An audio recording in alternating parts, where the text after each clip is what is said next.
Considering what makes a great team, I think is often convoluted because people don't often explain what constitutes as a great team, whether that be historically or internationally or domestically.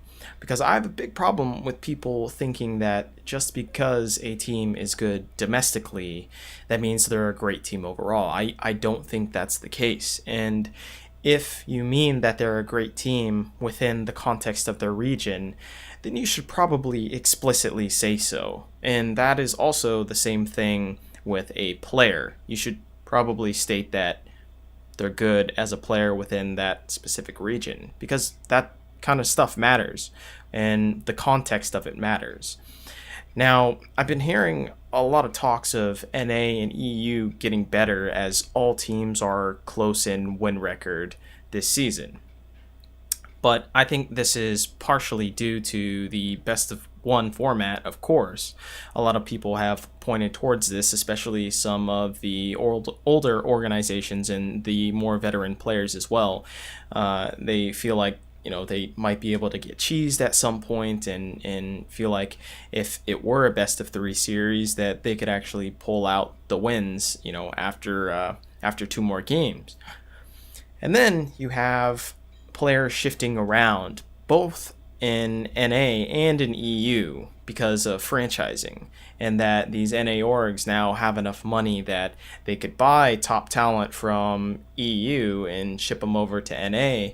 And also that makes it to where a lot of NA orgs are able to get good players, all of them, because now they all have money to do so. So all the talent is kind of spread out. And brings me to my next point of that the top teams have become weaker because of this, because that the bottom teams are able to afford better talent now. And so one of the biggest and most egregious regions as to why domestic success doesn't make you a great team is the LMS region. Now, AHQ is probably one of the biggest examples as to why if you win your region or if you're top two in your region or whatnot and you're able to go to Worlds, that doesn't mean that you're a great team.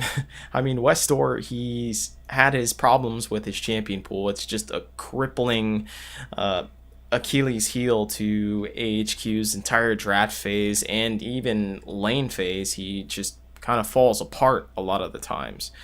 And then you have Ziv in the top lane.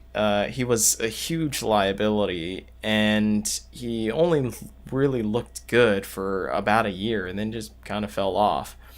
So you have AHQ, and then you have Flash Wolves.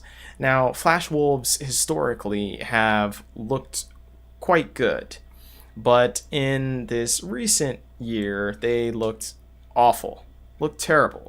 But the problem is that the LMS region, they are so top heavy stacked that all you see is AHQ and Flash Wolves, winning the finals or getting second.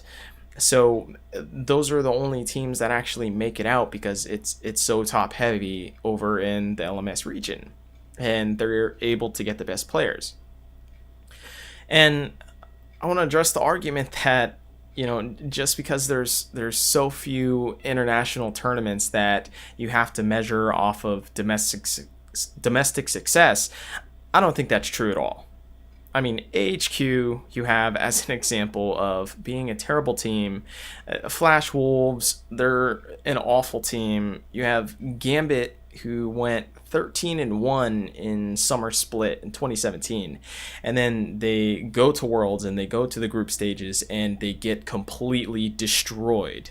I mean, utterly demolished. Like, I haven't seen a team look that bad in a while on the international stage and kind of just let down the hype super hard. And then you have Rampage over in the LJL, the Japanese league, and they've been the winner of 3 splits in a row now, and they're a really bad team. And that's the same with the Dire Wolves. The Dire Wolves, they've been winning 2 splits in a row so far, and they still don't look like a great team. Like they may look fine domestically because they have terrible competition, but that doesn't give them grounds to say that they're a good team at all. And then you go into a more controversial region, EU. Now, EU with G2 in 2016, they went 1 and 5 in group stages, only beating Albus Nox once, by the way.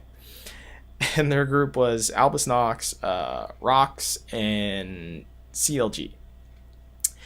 And CLG, they didn't make it out of groups either, so they aren't any better. But G2 also disappointed at MSI in 2016, coming in fifth. Now, this was a incredibly big disappointment for Europe because the team was supposed to be clear favorites to at least get second, because SKT was projected to win the tournament, of course.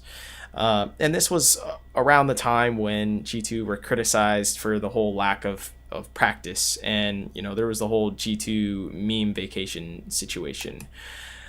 And then you have SKT. Now, SKT going into Worlds 2017 looked the weakest out of all LCK teams and didn't win the summer split. And this is where I would draw the exception, because LCK teams are the exception. They are in the strongest region possible, and it's also shown that these LCK teams, whoever makes it out, is very likely to win the entire world championship. So LCK have time and again been the best at adapting to the meta and mastering it.